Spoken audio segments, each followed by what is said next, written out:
What's going on, y'all? Getting ready to head to the shop here in the Mustang right now, and going to be doing a review on the KA75 power hammer. It's an introductory power hammer that's easily available on the market for beginning blacksmiths, things like that. And I'm going to walk you through my experience with it and what I think about it. So, here we go. All right, so now we're in the shop. We're going to take a look at the KA75 power hammer, and you see that it's in the up position. And there's a good reason behind that, which I'll touch on here in a second. But in this video, I'm gonna try to incorporate some of the highlights of it performing really well and doing a really good job. So let's get into it and let's start with the details. So this is the KA75 power hammer. It's a very simple style power hammer. Don't worry about this, we'll get to that here in a second. But you have an up ram and a down ram. You can see that they are different sizes. One's about a 3-inch pipe, one's about a 2-inch pipe. This is going to be a pressure side. That's your kind of your volume side, just to bring the ram back up. Just enough pressure to bring the whole unit back up. It comes with flat dies. You can get other sorts of dies with it, and they seem to work really good. They're just held in just like any other power hammer with your keys here, just tapered style keys. And you can see they're made with the shoulders. They're a dovetail style, and it seems to work pretty good. So basic operation is foot pedal. So every time you press down, it releases the air from your ram side or your power side and brings it down. That way it can vent here, and that way the top can actually come down and smash. So no, this is not a press. This is a power hammer. And it will smash from the top down. So you've got your bigger die up here, smaller die on the bottom. One of the main issues that I first started having with this power hammer was that it would often blow hoses. And so I would have to be on the phone with customer service, which I had a hard time getting connected with. It seems like they're very short staffed. It seems that they're a family owned operation, which makes operation a little bit smaller. And so with that, customer service may not be as good as it could be. But after having placed several orders for like the power hammer hoses and things like that, I wound up going to a Trucker Supply for my power feed hoses, my high pressure hoses, and those seem to work out just fine. They have push lock style barb fittings there on the bottom of the power hammer. I don't know if you can see that. And so they're easy to replace. You just throw them on, kind of lube up the inside a little bit, kind of like doing fuel fittings for like AEN stuff, if you've ever done that on a car.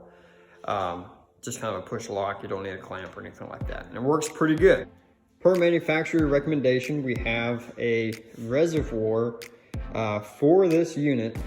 That way our air compressor on the other side of the wall can actually kind of charge this system up here and hold enough volume to then run to the regulator at 120 pounds. Nothing more, it's not extreme, but it has enough oomph to make the power hammer smash stuff really good.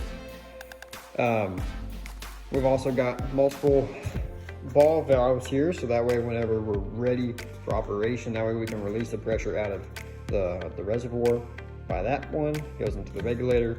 And then just a security one down here, in case we need to work on the power hammer, we can shut this guy off and that one. That way we have a double security before and after the regulator. Among an array of issues that we've had with the power hammer, the times that it did work, it worked really well. And you might as well have been doing a honky tonk stomp with your foot and alternating feet there on the pedal, getting this to operate at a decent speed. I don't know if that frequent speed damaged the power hammer or if it was making it beat itself apart, but it would seem to work just fine. And I have made hammers on here before, which I'll put some pictures in here for you if you'd like. And but it would eat hammer billets and Damascus billets beforehand, no problem. And one of the first main issues that we had was that you can see that the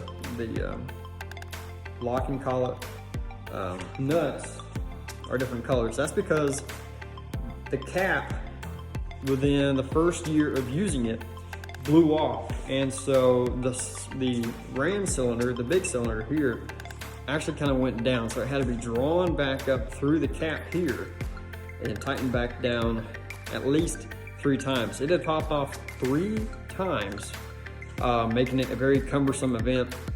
And we had to torque it pretty darn hard. We grabbed a 10-foot piece of 3/16 square DOM tubing and used it on the pipe wrench on top of here, because otherwise it just wasn't working and it wasn't holding up. So from using Loctite, all sorts of stuff, it just wouldn't work.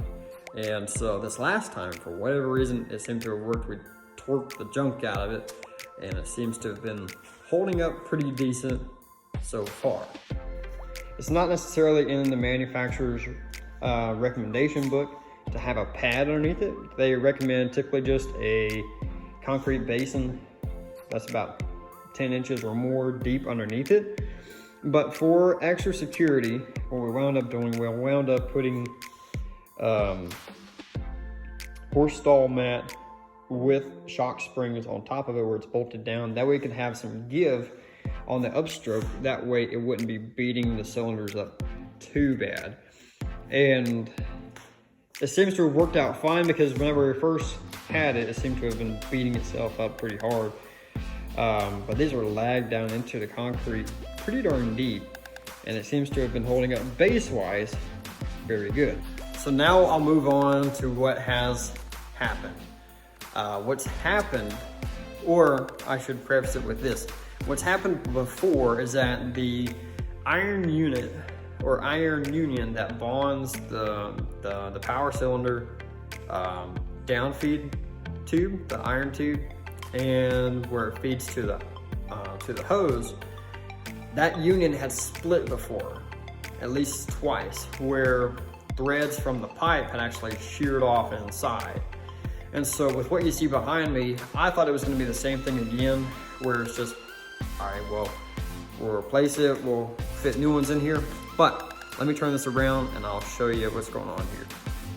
So as you can see, the union is still intact, and it's actually still tight on the bottom of the iron pipe.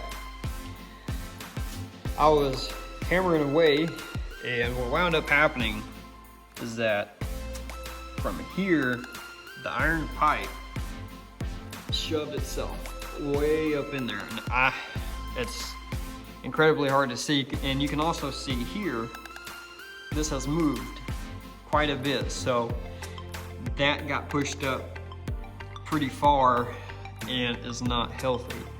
And so far to where the shoulders here, this cap should be down on the shoulders as far as I'm aware, and it pushed it up 3/8 of an inch.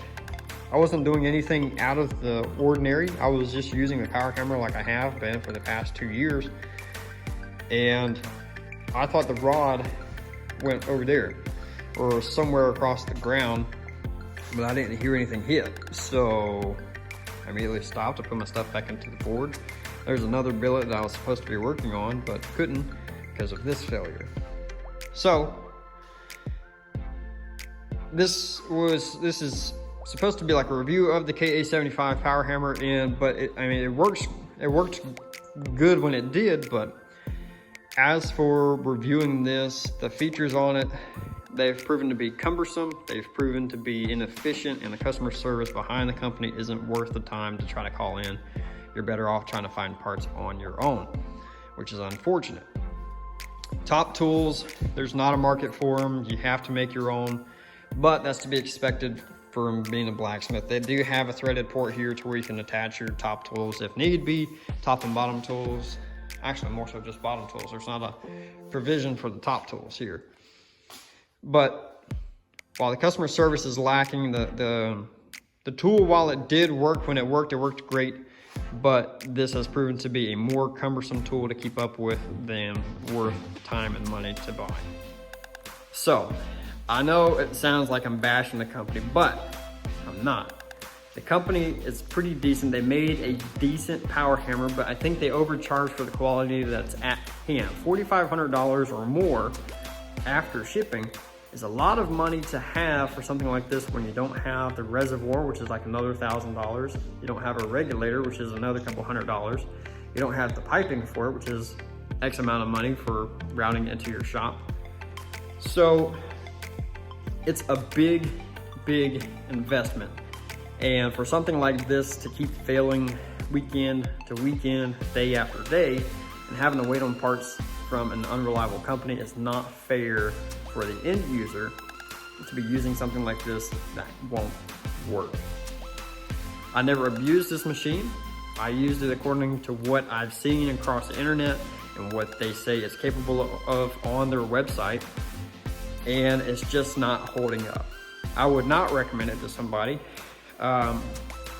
just because the aggravation that we've had with it here, from the collet caps blowing off several times, from the rods or the iron pipes shearing thread off within the union here, and then lastly of all, it jamming this pipe back up so hard it knocked the cap about 3/8 of an inch up. Probably not repairable because that's a soft cap, and a soft cap will warp. So that's all I've got. I'm looking forward to getting a different bit of kit of machinery in here, maybe a Coal Iron Works hydraulic press, maybe a trip power hammer, or something like that, something along the lines that is more reliable and has a better reputation to use here in the shop. Here's a little video of me forging a 2 1/4 pound recurve chopper in a Jason Knight style. As you can see, the power hammer is working great here. It's breaking down 1/2 inch 5160 stock, no problem. But this is one of the few bits of footage that I can actually find of me using the power hammer. I didn't really film too much because I was always aggravated with the tool. Just goes to show. But that's pretty much all I got for you guys today. I hope y'all have a great day. I'll see you next time.